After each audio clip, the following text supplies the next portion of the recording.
Hi, hello buddies. I'm RJ Diyamadi, grade 7 from Primbats Garden School. This is a message from Savitri by Arabindo.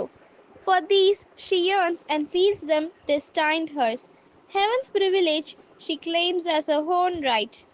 Just is her claim the all-witnessing gods approve, clear in a greater light than reason owns. Our institutions are its title deeds.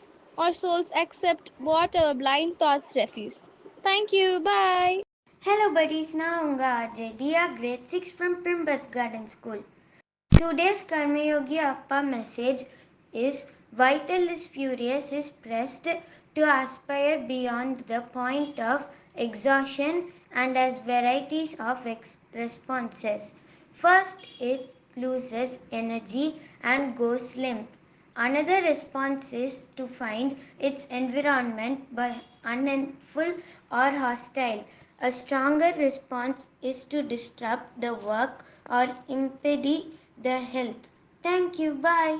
Hi, hello buddies. நான் உங்கள் கவினியா from grade 3B from Primbats Garden School. இன்னைக்கு நான் small story தான் சொல்ல போகிறேன். அது பேர் என்னன்னா சொல் புத்தி. ஒரு கிச்சனில் ஒரு மண்பானையும் பித்தளை பானையும் நல்லா ஃப்ரெண்ட்ஸாக இருந்தாங்களாம். அன்றைக்கு ஒரு நாள் மண்பானைக்கும் பித்தளை பானைக்கும் கால் முளைச்சிச்சான். அப்போ பித்தளை பானை சொல்லிச்சா, வா வா நம்மளுக்கு தான் கால் முளைச்சிச்சுல, நம்ம போய் ஊர் சுற்றிட்டு வரலாம் அப்படின்னு சொல்லிச்சான். ஆனால் வந்து மண்பானை சொல்லிச்சா, வேணாம் இந்த ஊர்லேயே நிறைய ஆபத்து இருக்குது, அதில் பேசி நம்ம சிக்கிக்க வேணாம் அப்படின்னு சொல்லிச்சான். அதுக்கு பித்தளை பானை சொல்லிச்சா, பயப்படாமல் வா, ஒன்றுமே ஆகாது அப்படின்னு சொல்லிச்சான்.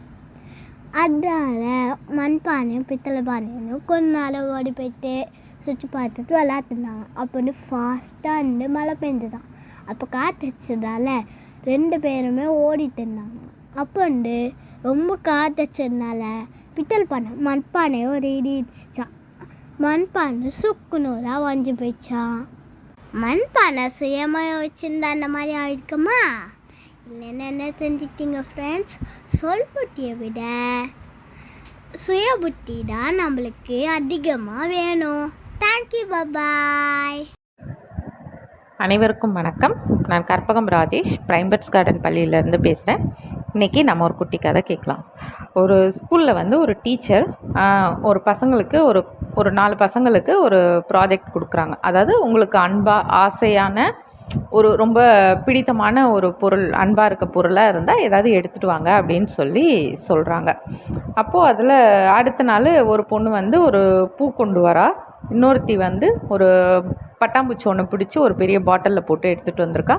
இன்னொருத்தி ஒரு குட்டி பறவை ஒன்று, சின்ன ஒரு பறவை குஞ்சு ஒன்று எடுத்துகிட்டு ஒரு நெஸ்ட் மாதிரி ஒன்று, ஒரு கூடை மாதிரி ஒன்று வச்சு அதில் எடுத்துகிட்டு வந்திருக்கா. 4வது இருந்த பொண்ணு ஒன்றுமே கொண்டு வரவே இல்லை. அப்போது டீச்சர் ஒருத்தரையாக கேட்குறாங்க, அம்மா எனக்கு இந்த பூ ரொம்ப பிடிச்சிருக்கோன்னொன்னே, அப்படியா, அது ரொம்ப வாசனையாக இருக்கும், கலராக இருக்கும். அப்போ இன்னொருத்தி சொல்கிறா, இல்லை எனக்கு பட்டாம்பூச்சி ரொம்ப அழகாக கலர்ஃபுல்லாக இருக்கும், அது பறக்கிறத பார்த்தா நல்லாயிருக்கும், எனக்கு ரொம்ப பிடிக்கும், ஆசையாக இருக்கும் அப்படின்னு சொல்கிறா. அந்த பொண்ணு இது மாதிரி பேர்ட் ரொம்ப இந்த பேர்டு எனக்கு ரொம்ப பிடிக்கும், அழகாக இருக்கும் பார்க்க அப்படின்னு சொல்கிறா. அப்போ அந்த 4வது இருந்த பொண்ணு எதுவுமே எடுத்துகிட்டு வரல. அப்போ அந்த டீச்சர் அவளை கேட்குறாங்க, நீ ஏன் எதையுமே எடுத்துகிட்டு வரல அப்படின்னோடனே, அப்போ அந்த பொண்ணு சொல்கிறா, இல்லை எனக்கு பூ பிடிக்கும், நான் பூ பறிக்கலான்னு போனேன், அப்போ சரி ரொம்ப அழகாக இருக்குது, இப்போ நம்ம பறித்தோன்னா இது வாடிடுமே அப்படின்னு சொல்லிட்டு செடியிலே இருக்கட்டும்னு விட்டுட்டேன். அதே மாதிரி பட்டர்ஃப்ளையும் எனக்கு ரொம்ப பிடிக்கும், நான் சரி பிடிக்கலான்னு போகும்போது அது ரொம்ப ஹாப்பியாக ஃப்ரீயாக சுதந்திரமாக பறந்துட்டு இருந்தது, பறக்கட்டும் அப்படின்னு சொல்லிட்டு விட்டுட்டேன். அதே மாதிரி நானும் ஒரு நெஸ்ட் இருந்தது, அங்கே பறவை குஞ்சு எடுக்கலான்னு போனேன், பட் அதோட அம்மா வந்தால் தேடும்ல, அந்த குட்டி பாப்பாவை காணும்னு, அதனால் ஆசையாக அவங்க அம்மா கூட இருக்கட்டும்னு சொல்லி விட்டுட்டு வந்துட்டேன். ஸோ நான் எதையுமே எடுத்துகிட்டு வரல அப்படின்னு சொன்னாங்களாம்.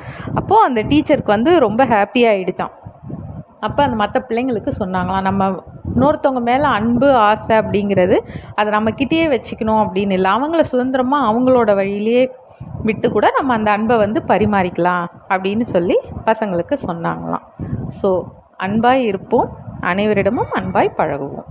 நெக்ஸ்ட் ஒரு குட்டி கதையில் மீட் பண்ணுறேன். நன்றி, வணக்கம்.